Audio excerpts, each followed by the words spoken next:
we're just about ready to get going. Hopefully you guys have a chance to get into the meeting.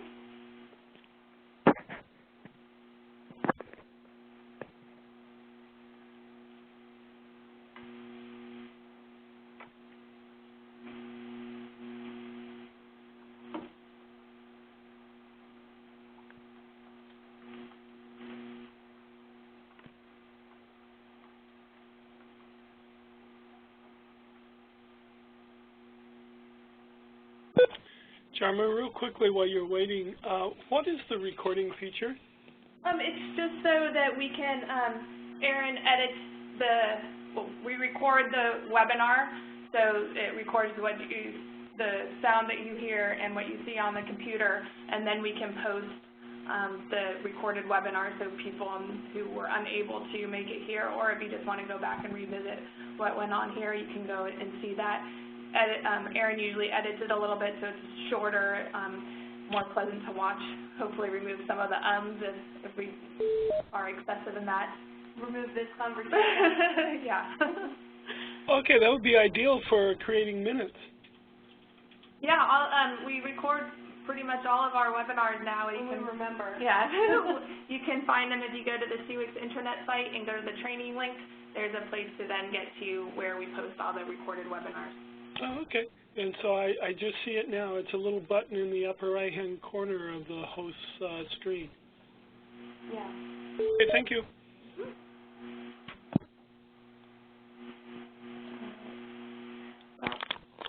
Not able to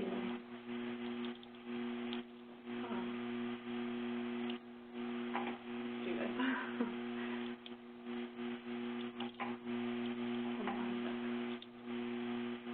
Oh, you need to do added multiple.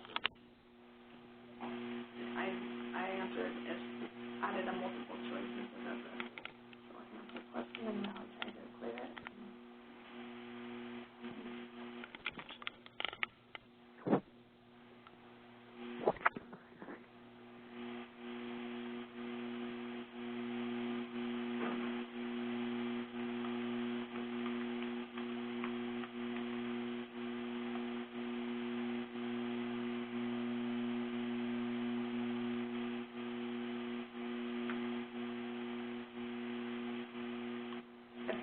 Well, we're going to go ahead and get started. Jarma, do you have any way of talking up a little bit? I'll try to speak up, and we can move it. Oh, there we go. Okay. Yeah, all around is better.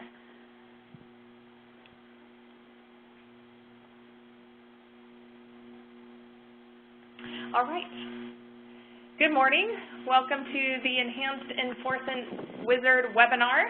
My name is Jarma Bennett, and I'm with the Office of Information Management and Analysis, or OEMA, here at the State Water Board. And today we're going to talk about the enhancements that were introduced into SWRCB regarding enforcement actions this past Monday. Before I get into the subject matter, I want to remind you that we're all on the phone line together, so if you can limit the background noises, that would be great. And what works especially well is if you put your phone on mute. If you don't have a mute button, you can use *6 to mute and unmute yourself, unmute your phone. We welcome clarifying questions such as, can you repeat yourself, can you speak up, things like that, but we request that other questions such as requests for enhancements, or if you see a data error and want to get into that, those should be kept until the end. Or you can use the chat feature and send a little message to Aaron. It's a little confusing today, as Region 5 Fresno just pointed out, there is no person listed as Aaron. So it is, Aaron is listed as the host. It's Jarma Bennett host, and so that's again, a little confusing, but hopefully you can manage to do that. So again, send your chat message to, it says Jarma Bennett in parentheses host. And you can do that with those questions you need to hold to the end, or if you just don't feel like interrupting and you want to use that chat feature, please do so. In today's webinar, we're going to review some background information, highlight the key features of the Enhanced Enforcement Action Wizard, demonstrate creating a new record, and then demonstrating updating an existing record. And then we have an exercise. This is going to be our first time of trying an exercise, a data entry exercise during the webinar. So hopefully we'll be able to do that. If you're in a room with several people, you'll just have to designate one data entry person. That'll be like your recorder if you break out into groups in a meeting or something. Then we'll discuss some other notes and wrap up. I do want to highlight that the intended audience for this webinar is for seasoned data entry staff.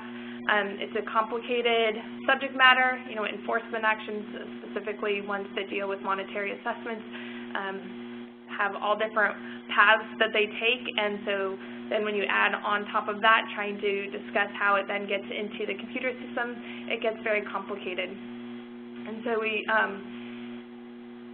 hopefully you are very versed in CWICs and also in enforcement actions. And so it does go a little fast, but again, if you have questions that you don't feel like interrupting everybody for, Erin, as the host of the webinar, can answer those through the chat feature. Okay, so now we're moving on to the background information, and that mostly has to do with the ACL Billing project. Hopefully you have heard of this project that we've been working on for, I think, almost a year now. And the important points of it is that we are shifting the way that we bill ACLs, or that we start to bill ACLs, because we really need to track what is owed to the water boards. And then in doing so, we'll be sending invoices for actual receivables, and when I say we, specifically the Division of Administrative Services, or DAS, here at the water boards, will be sending out those actual invoices. And then we'll be using CWICs to provide information to the Financial Management System, or FMS, which is a system that DAS uses. And then we'll also be using FMS data to provide information to CWICs. And this is similar to the annual billing setup that we have in between CWICs and the billing systems, where they pull information out of CWICs to build the invoices for annual fee billing, and now we have somewhat recently have added that feedback loop to view that invoice information and paid amounts on the billing tab of CWICs. So it'll be like that. So this past Monday we had a CWICs release, and one of the main issues that we implemented was this Enhanced Enforcement Action Wizard. It is more restrictive if you've tried to enter or modify any ACLs or any other actions that have to do with monetary assessments. You'll have noticed that it's more restrictive. And it kind of within that, there is an update wizard, and so you can no longer just change anything on an existing record. You have to initiate the update wizard, and that controls more of the changes that you can make to the record. We're not quite finished with making changes to CWICs in order to complete this project. In the next release, we'll complete that loop from the FMS, and so it will be filling in the completed liability, paid amounts, and milestone statuses, and actual dates as well. It's not listed here, but the dates as well. Right now that's locked down so that DAS staff does that, but now it'll be coming from, well, after the next release, it'll be coming from a separate system. We'll develop, we started developing, but it'll finish out the payment plans option, so that if you set up a series of milestones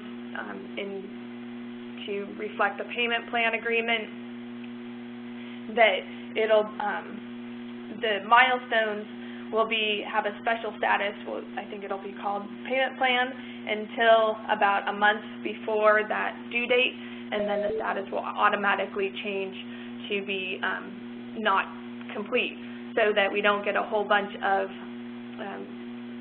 invoices going out the same day. Yeah.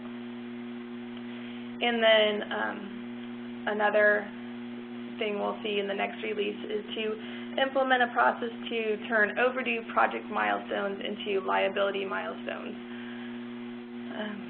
So when you have a project that has a contingent amount associated with it, such as for a SEP, if they don't complete that project, then CWICS will automatically create a liability milestone to reflect that project amount, and then an invoice will go out. We recognize that there's some concern about how fast that happens, and so there will be some grace period between the due date of the project and then when that liability milestone gets created. And some sort of notification as well. Yeah. So moving on to the key features of the Enforcement Action Wizard. Like before, it starts from the violation record, and we have added some controls there as well, though. It won't let you proceed until you have a related party with the role of responsible party, a related party with the role of water board, a related place with the role of originating, and the violation must not be potential. So once all those qualities are satisfied or requirements are satisfied, then CWICS will allow you to proceed with creating an enforcement action.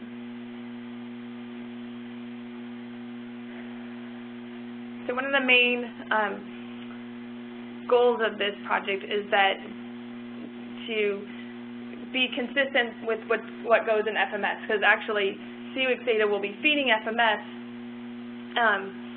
We can't then just delete out records in CWICS, because that then leaves nothing for FMS to, it doesn't know what then to do with it. So that's why you see a lot of the lockdown aspects of the new Enforcement Action Wizard. You can't delete records, you can't change milestones without reversing original receivables, and so you'll see a new milestone status of modify. So even if you just want to change the water code, because that can change the fund in which the money should,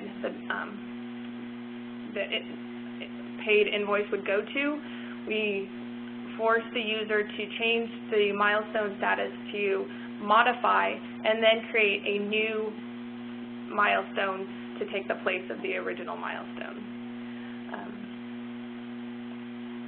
Also, the billing address is derived from the WDID that is used in for the annual fee billing.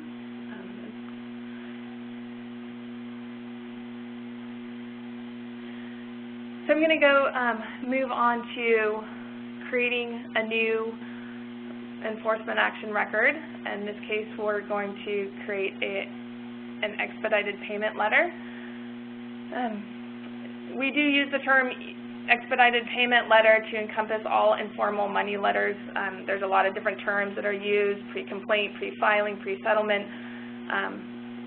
They all are basically informal money letters. And so, because there's so many different terms, we're just leaving what's already in CWICS, which is expedited payment letter.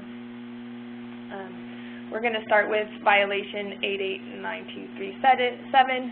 In our case, the EPL hasn't been settled, but it was issued on 6/4 of this year, and we have an order number for that. And so we'll use this information to demonstrate the new wizard.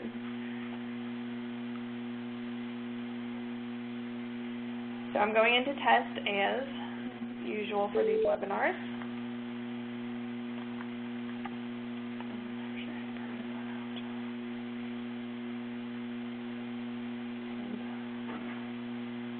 Forgot what my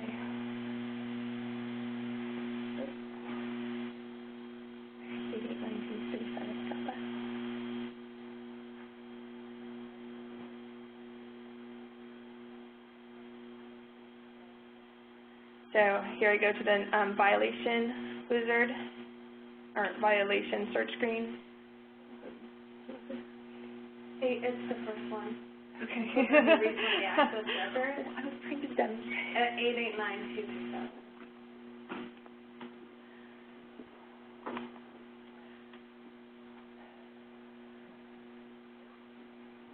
Okay. So we went into our test environment, went into the violation record that we're starting from, and go right to the linked enforcement actions tab. Here we see a number of enforcement actions that are linked to this facility or directly linked to this violation, but the key is whether it's actually linked to this violation.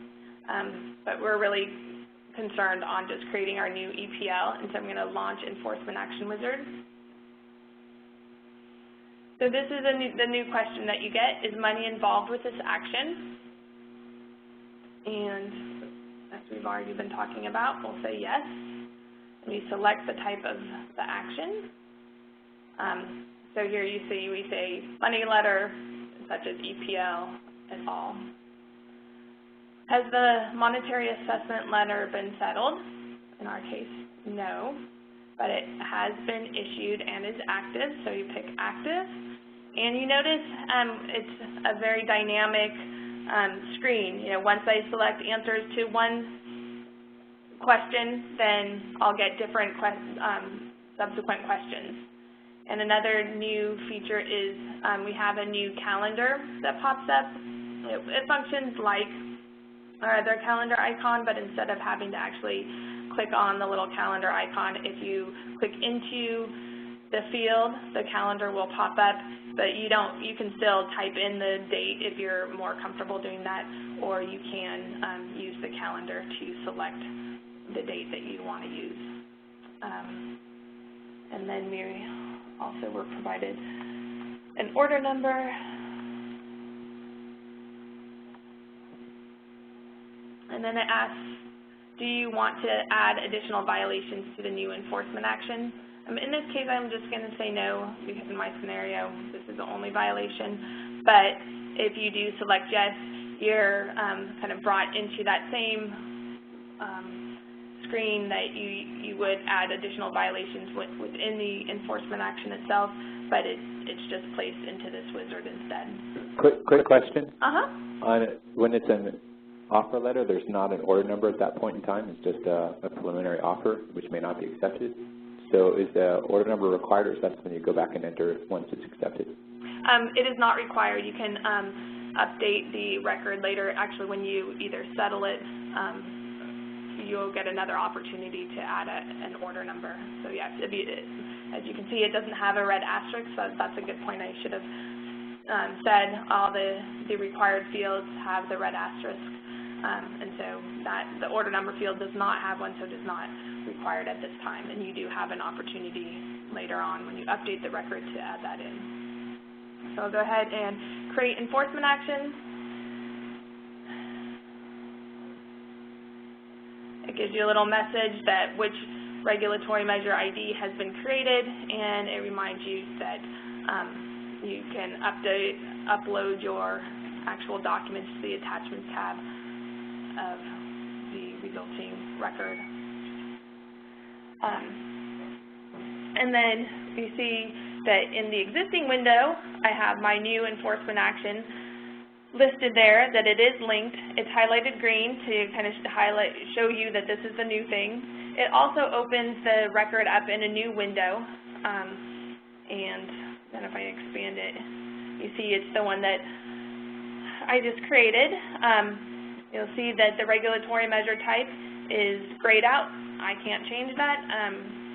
And I get this Launch Update Wizard button there if I need to make changes, and we'll go through that in a minute.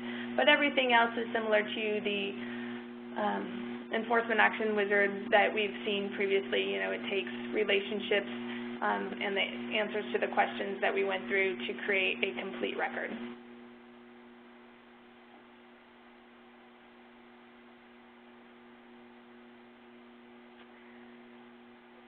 Okay, so we're going to move right on to updating your record. In this case, we're going to take that same record we just created, and we're going to settle it. And we have some dates here about when it was settled without hearing and countersigned, and then information about the liability. And so we're going to use this information to populate our record. So I happen to have this record still up from when we were just looking at it. I'm going to use that Launch Update Wizard button. And again, a series of questions that are dynamic depending on what you answer. So in this situation where you have an EPL that's been issued, so it's active, but it hasn't been settled yet. And so we get these options for modification. Add a hearing waive date only. That's if you really want to keep up on your data entry, as you should, and you received back your hearing waived agreement, and so you just want to enter that in, and it hasn't been countersigned yet, for example. You don't want to do anything else, so you can pick that option, and you just get the option of adding that date.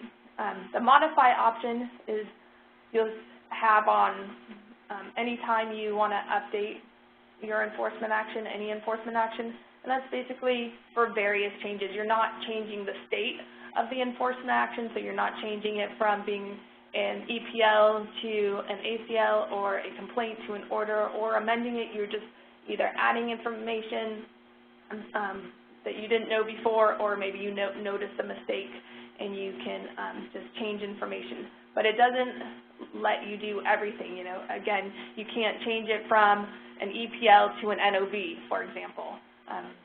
It's still locked down even within that modify wizard. Then we have settled, which we're going to go through in a minute, and then the withdraw option if your EPL happens to be withdrawn.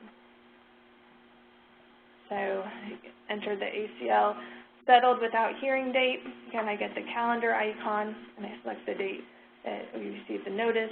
Has the monetary assessment letter been countersigned? In this scenario, we say yes. We get some more fields to fill out.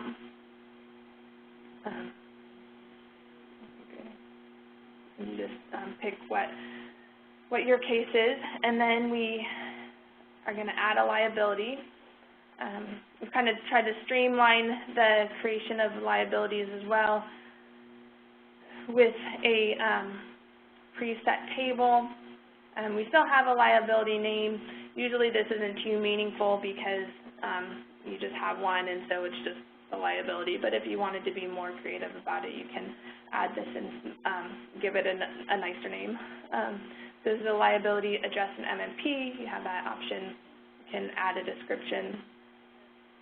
And is there a payment plan, yes or no?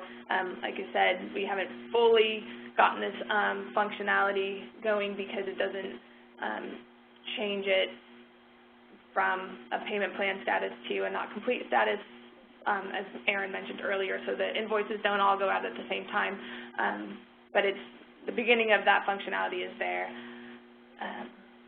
So then you get into the milestones that like you would have previously.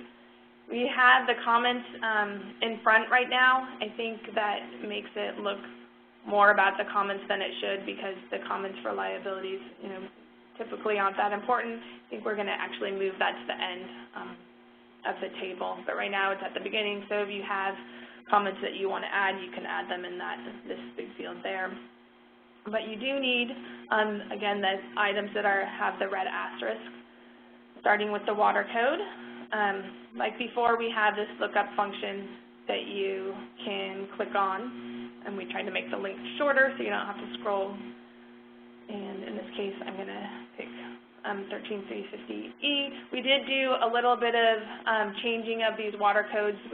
Aaron went back and looked at an attorney's list of applicable water codes and tried to make sure we were consistent with that. So you will see some changes here, and we also tried to clean up the description some, but you can just click on the select, and then it'll enter that water code for you. The due date.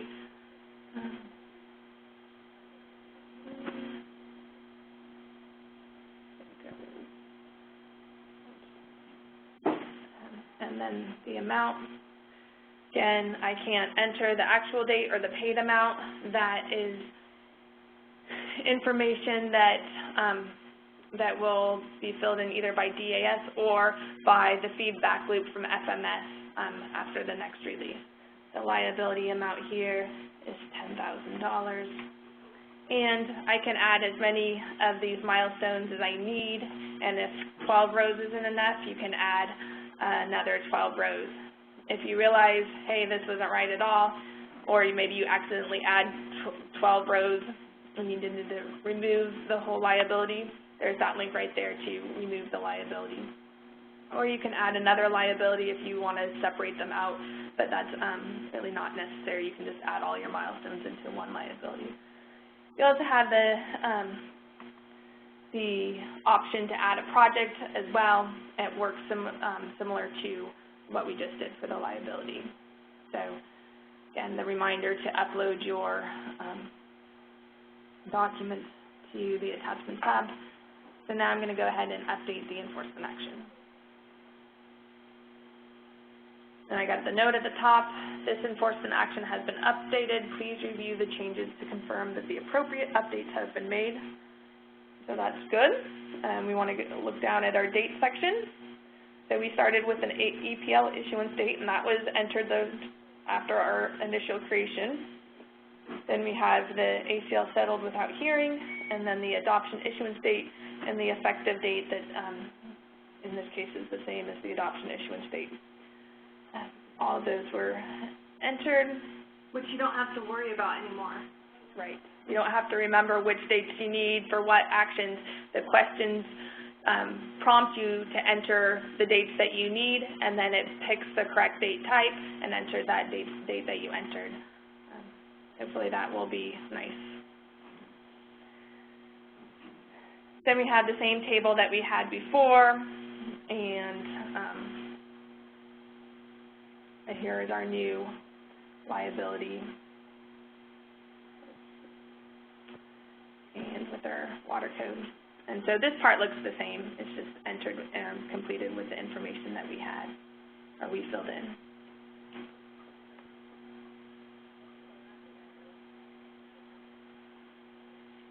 Okay, so we're going to try something new here in our webinar.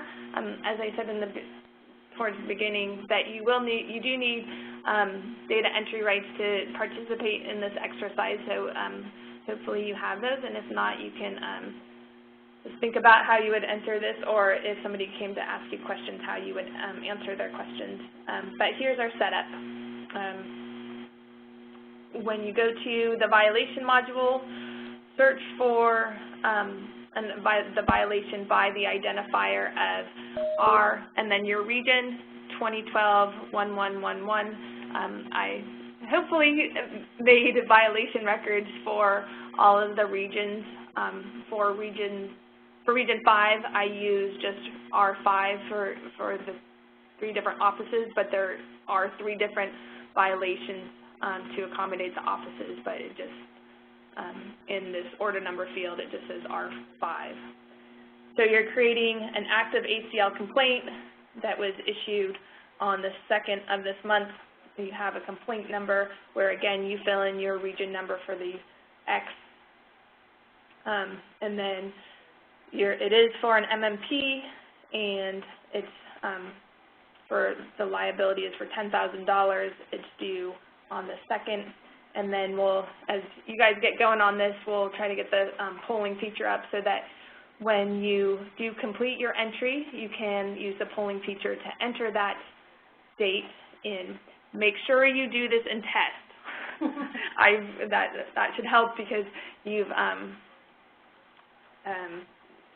these actions and violations are in test, so that will help you make sure you're in the right environment. Does everybody understand that this is an exercise to go into test right now and try to complete this? Question. We then open another window and go into CWIC. Yeah, you can use the Alt-Tab feature to use another move to a different window, or if your tool or your status bar is available, yeah, you could just open up a new instance of your internet browser. Aaron has provided the URL to test in case you weren't aware of it in your chat. Any other questions? Yeah, this is Todd from Region 3. Hi, Todd. Hey. So I got into test and I used the violation search for the identifier given there. I didn't get any results. Yeah, it's not working either. Yep. Not creating a violation. No. Can we try production? No, you cannot try production. It's in test. It's in test. So let me go there. So we go to the violation module. I'm going there on my screen. You go down to the bottom where it says order number identifier of linked regulatory measure. So you need to create a new, oh, no. Sorry, that's what yeah. It's already in there. You deleted it? Okay. Yeah. So in Todd's case, we go R3-2012-1111. Okay, so I used the literal X. Yeah, I did the sorry. same thing. Sorry, then, yeah, I tried to explain that, but I probably should have noted it, done a better job there. But that's okay. This is a new thing using WebEx and exercises, so, and Lori, you might have gotten two because I used your. Yeah, it's fine. I picked one. But I said that now. I don't know what I did. Another question. How do I get into test? Sorry. You'll go to the OEMA website, intranet site. Because if I log in to CWIX, it doesn't give me a test. I'm sending you the link right now, Barry. It's also in the chat box. Barry, so did you log in, Barry? I'm sorry, what? Do you have rights to log in? Yes. Okay, so do you have the URL to test? Is it? I think that's what he's missing. I just emailed Barry the URL. Hi, Jarma. This is Todd. Can you put the instruction screen back up, please? Yeah. He's in a hurry. Thank you. Okay, again, when you get to the complaint number, that's the X stands for your region.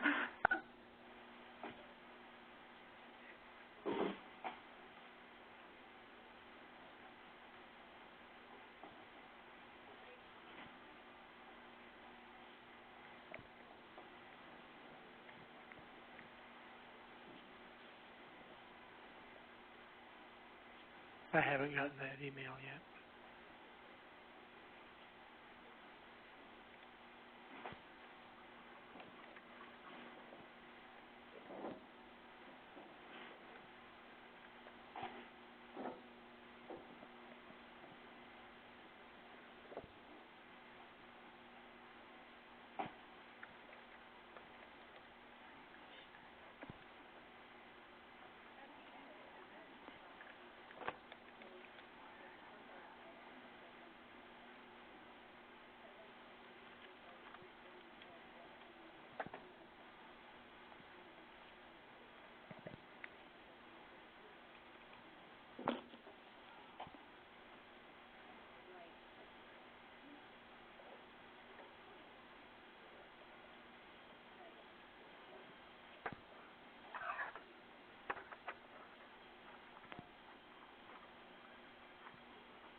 Can you just tell me what the URL is for chat? Can you open up your chat window? Do you know how to do that in WebEx? Not done it before. Do you see where it says you're viewing Jarma Bennett's desktop? You click on that as a menu will appear. Should be a green tab. Usually at the top of your screen. You see that? Okay. Oh, chat. Okay. So Erin, That's where she said it, okay.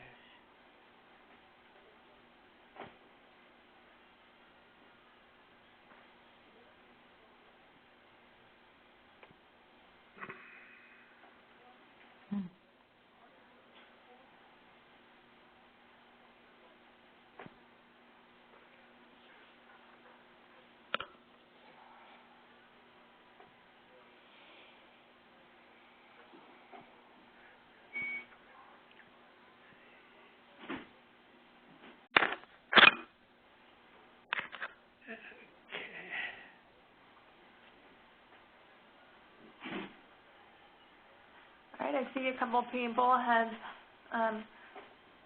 finished and have entered their new regulatory measure ID into the polling question. That's great.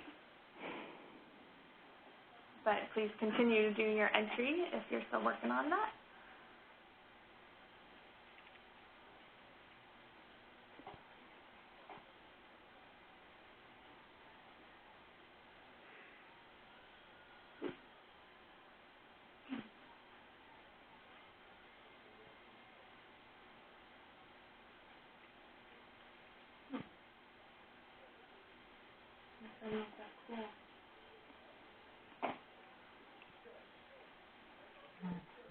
Can you look? Yeah.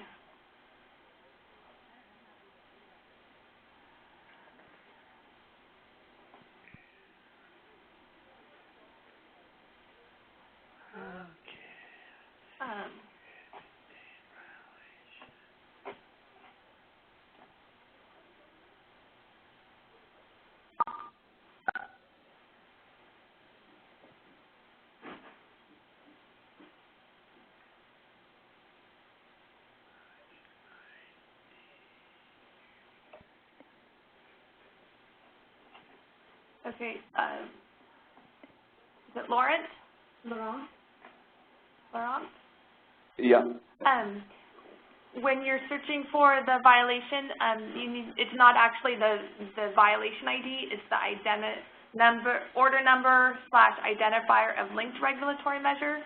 So when you're in the violation search screen, then scroll down to the box, to the field right above the new search or refine search buttons.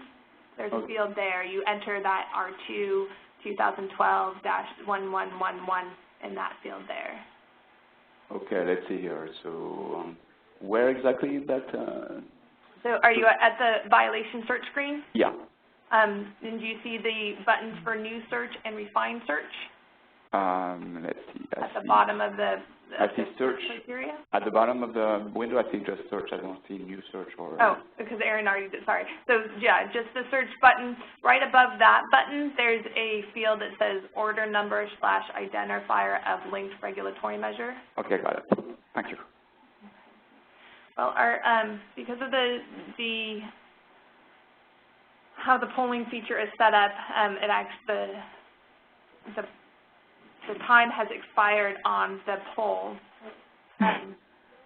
That's okay. It looks like people aren't quite finished yet, so we'll give it some more time for the exercise, and I'll work on getting the polling question back out there. We'll just do a new poll. Another question for you. Yes. Okay, I have the new violation wizard. That's the one we want, right? No, you're not using the violation wizard. You're going to a violation record and going to the linked enforcement actions tab and starting the wizard on that tab because you're creating a new enforcement action. Okay. We had violation creation, regulatory measure search. And I put the number identifier in with the R5. No, it sounds like you're still creating a new violation. You just want to go to the main menu again just to make sure we're out of that. Okay. Okay. Okay, are you at the main menu? Yes. Now go to Create, Maintain Violations.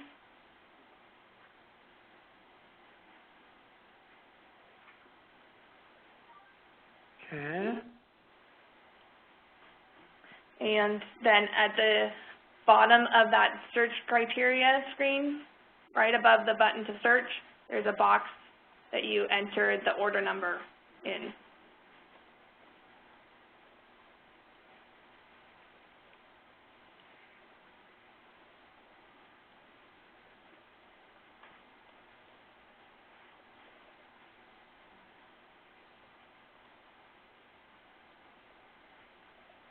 I'm waiting. There we go. Okay.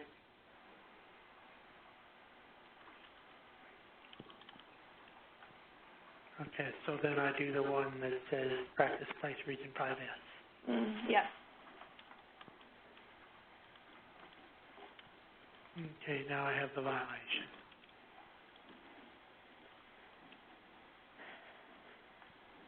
All right. So I opened up a new poll to capture everybody who hadn't been able to have a chance to fill it in under the first poll. It's the exact same question, enter the new reg measure ID, but I forgot.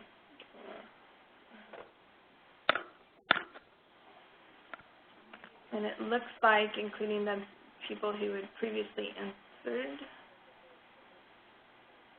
we're just about there. So we'll just give it another minute. If you haven't had a chance to finish, we're going to have the second part of the exercise, so you can work on finishing it at that point and also offline.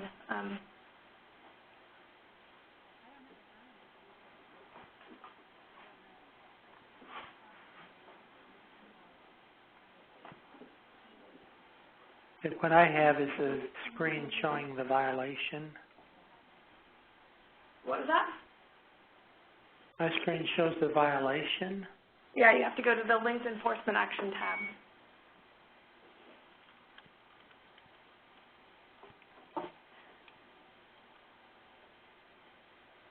Okay, I'm going to go ahead and move on, but like I said, the next part is to update this new record, and so if you're still entering it, if you got a late start or just kind of follow along, that's fine. And you can continue to do so after you see what I have to say about your exercise to update. So now we're going to use the Update Wizard to turn the action that you just created into an order. You're going to use a new order number. Again, your region number replaces the X when you do your data entry. You have an adoption issuance date of 7/9/2012. The board changed the liability amount from $10,000 to $5,000, and it's due 8/9/2012. So you have to supersede the liability milestone that you created first and then add a new one for $5,000. Okay, go ahead and try that, and I'm going to create a new question. So when you're done with that entry, use the polling feature to let me know that you're done with that.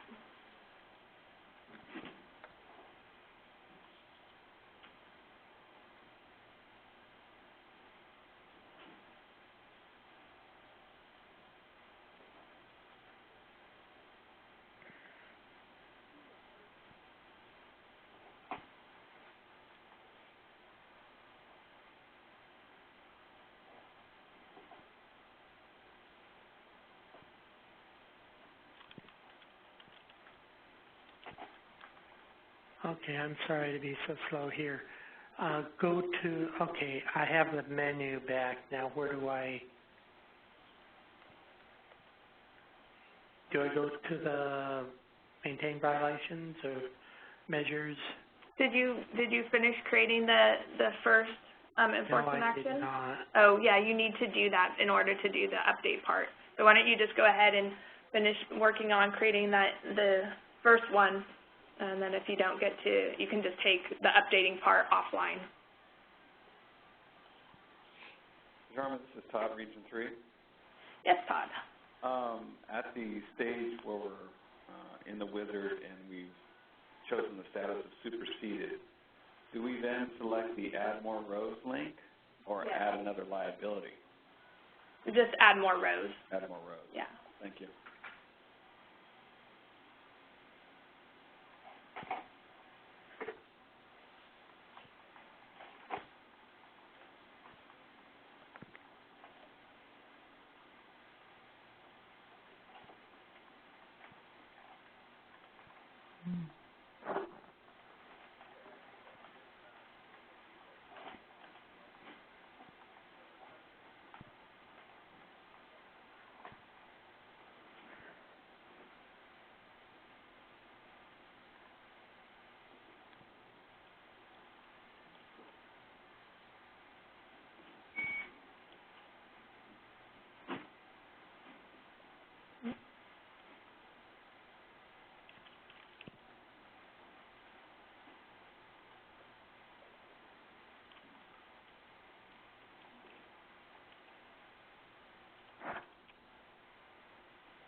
Great. It looks like some of you have completed that exercise, so we'll wait because several people are still working.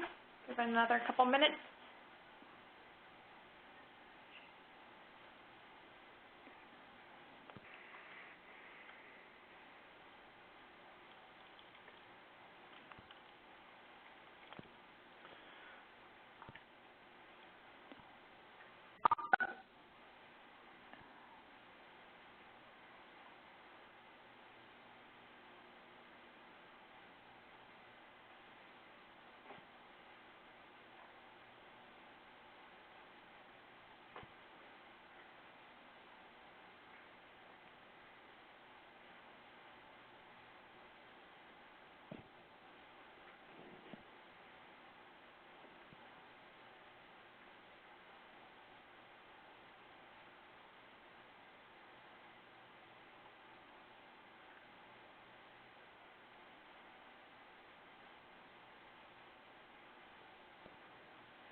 John, are you there? Yes.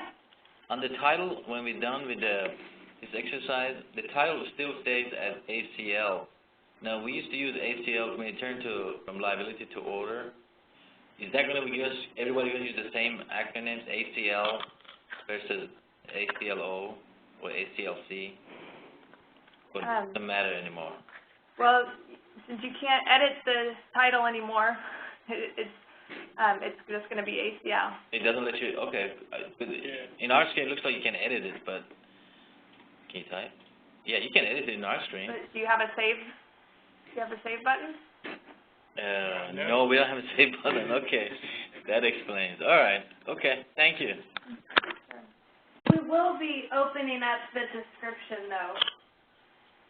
What was that, Erin? I didn't get it. Sorry, the description was an oversight, so we'll add the description back to the wizard. Oh, I see, okay. A description of what's going on. So excellent. Okay. I can't believe that I omitted that. All right. Thank you. Yeah. But within the wizard, you couldn't update the title? At this point, I don't think it is open. I don't think it hurts anything. Yeah. As long as it's not required.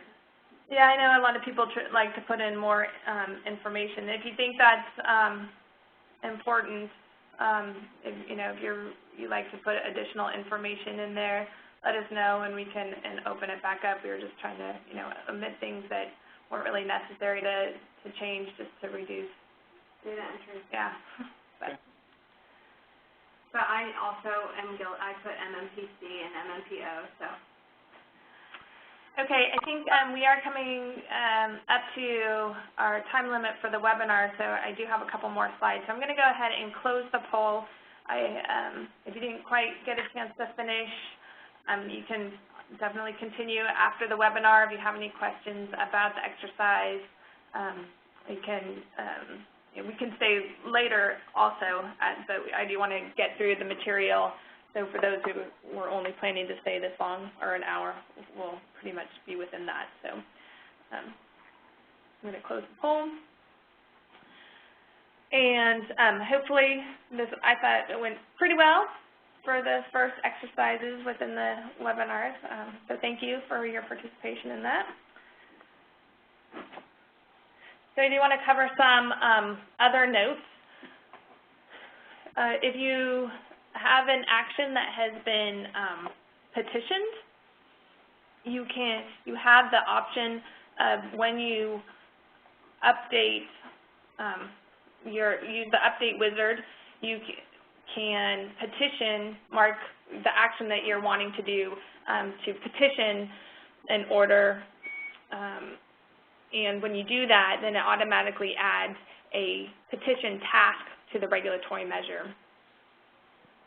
And that's how you mark that it's been petitioned. And that'll essentially put a billing hold on that ACL or on that assessment.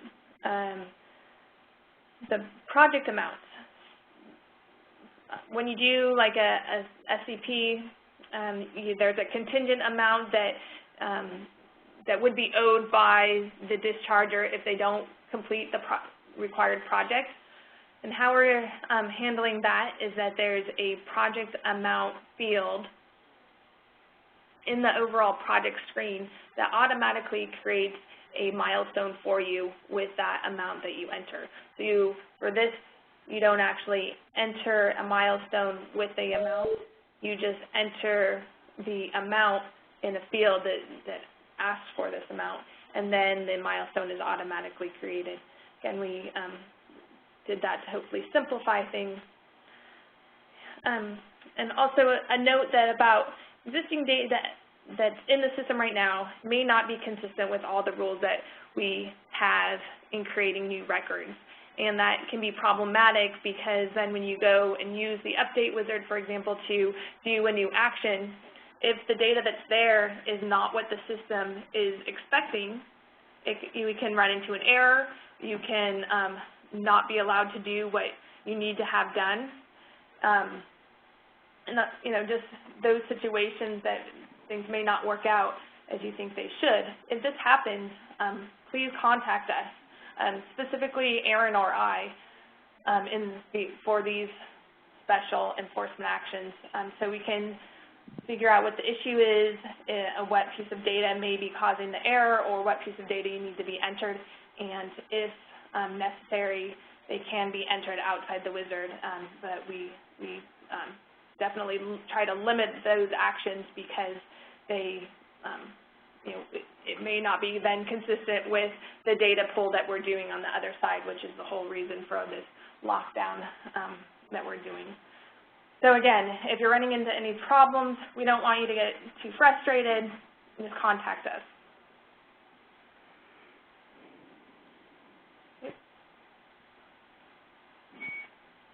Hey, Jarma, this is Todd.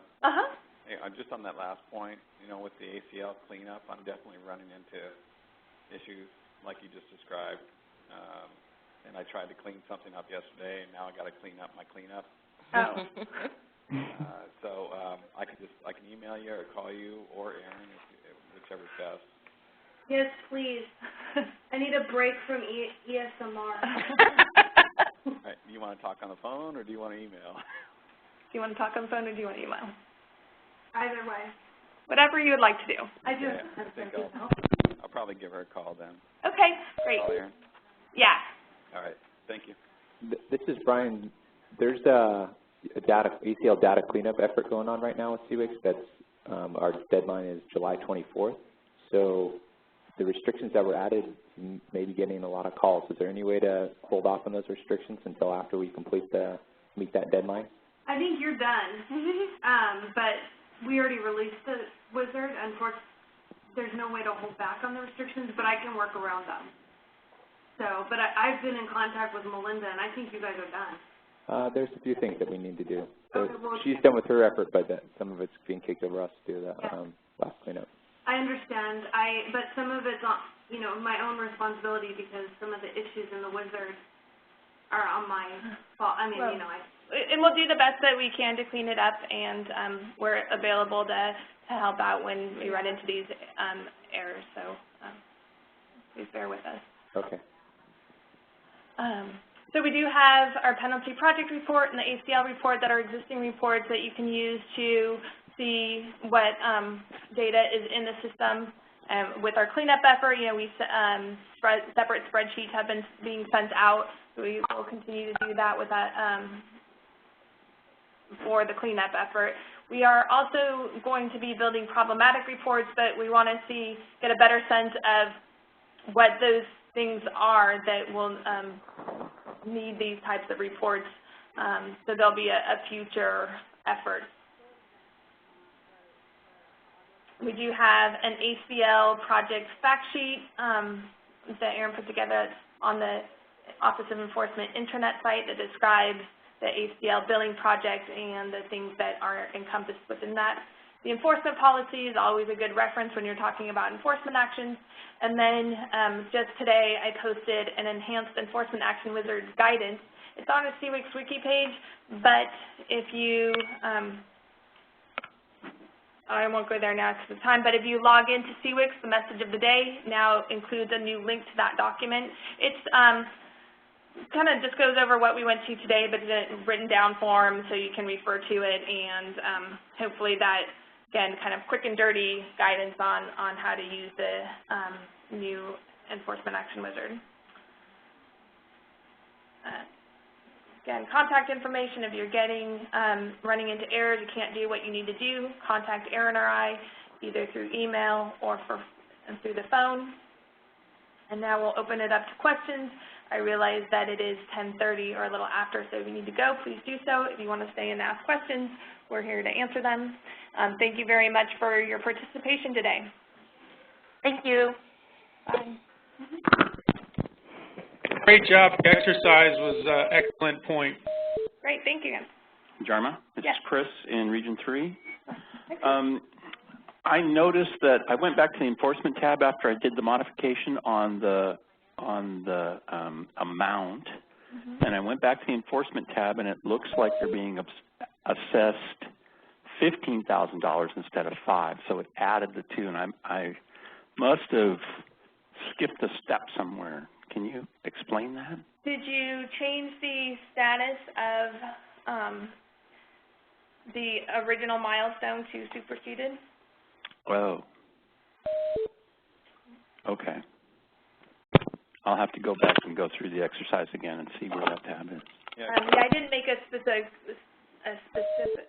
specific line item bullet for that. Probably I should have, but that's what not doing that step would have caused that, what you're talking about. You know what we could probably do in addition to the document on the wiki is okay, I'll talk to you in a bit.